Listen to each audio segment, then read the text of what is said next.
পেছনে বসে video games খেলার সময় নয় এটা। এখন শুধু বসে থেকে মুভির পর মুভি দেখা, মুভির পর মুভি দেখার সময় নয়, এটা সেই সময় নয়। পুরো পৃথিবী অপেক্ষা করছে আপনি কি প্রভাব ফেলবেন দুনিয়াতে সেটার জন্য। আপনি এমনি এমনি বসে সময় নষ্ট করতে পারেন না। অন্যরা করতে পারে, ভালো, তাদের কোনো বৃহত্তর লক্ষ্য নেই, কিন্তু আপনাকে হতে হবে শ্রেষ্ঠ, কারণ আপনি এখন থেকেই প্রভাব সৃষ্টি করা নিয়ে চিন্তা করেন। দর্শকদের মাঝে বসে থাকা প্রত্যেক তরুণ ছেলে এবং মেয়ের চিন্তা করা উচিত, আল্লাহ আমাকে কি দিয়েছেন, আমাকে আল্লাহ কোন গুণটি দিয়েছেন, এবং এই গুণটি দিয়ে আমি দুনিয়াতে কি পরিবর্তন আনতে পারি, এই গুণ দিয়ে আমি কি করব।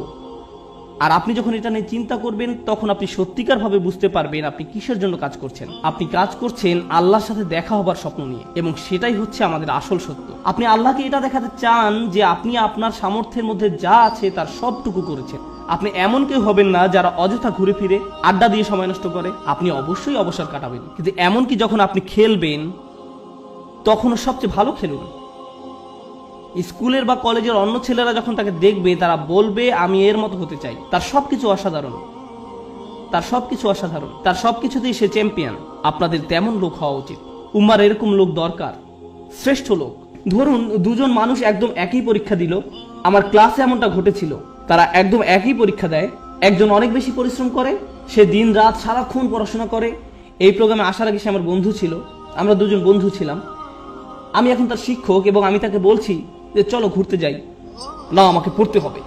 আমি তোমার শিক্ষক, না না আমাকে পড়তে হবে, পরীক্ষা আছে। আমি তোমার পরীক্ষা সহজ করে নিব, আমি তোমাকে অতিরিক্ত ক্রেডিট দিব।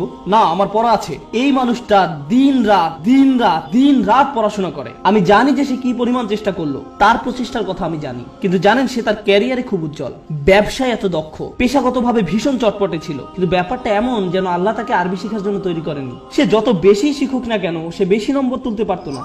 কোন মতো পাশ করতো, কোনো মতেই পাশ করতো প্রতিবারই। আর তার পাশের ছেলেটাই অতিরিক্ত প্রতিভাবান, আমার দেখা সবচেয়ে অলস এক মানুষ। সে ক্লাসে সারাক্ষণ ঘুমাতো, কিন্তু সে প্রত্যেকবারই 99 বা 100 পেত। এতে আমার খুবই রাগ হতো। আমি সেই ছেলেকে শূন্য পেতে দেখতে চাইতাম। আমি চাইতাম যে সে শূন্য পাক, আমি যেন তাকে পরীক্ষার খাতা দিয়ে কঠিনভাবে চড় মারতে পারি। আর যেই মানুষটা পড়তে পড়তে নিজেকে শেষ করে দিচ্ছে, সে পরীক্ষায় ব্যর্থ হচ্ছে। শিক্ষক হিসাবে আমি হতাশ হয়ে গিয়েছিলাম। সেই ছাত্রের অবস্থা তাহলে কি চিন্তা করুন।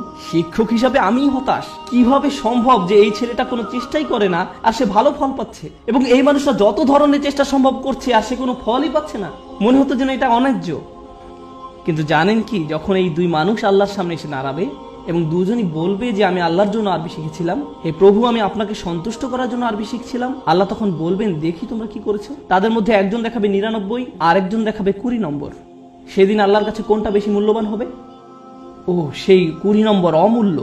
সেদিন এটা মূল্যাতীত, কারণ আল্লাহ খাতার নম্বর দিয়ে মূল্যায়ন করেন না। তিনি কি দিয়ে মূল্যায়ন করেন? প্রচেষ্টা দিয়ে। সেই 99 মূল্য সেদিন হবে খুব খুব খুব কম, কারণ এটা পাওয়ার জন্য তাকে খুব বেশি চেষ্টা করতে হয়নি। তাকে খুব বেশি চেষ্টা করতে হয়নি। আল্লাহ এভাবেই বিচার করেন। এটা পুরোটাই গুণগত মান সংক্রান্ত, পরিমাণ সংক্রান্ত নয়। মানুষ শুধু পরিমাণ বিচার করতে পারে, আল্লাহ গুণগত মান বিচার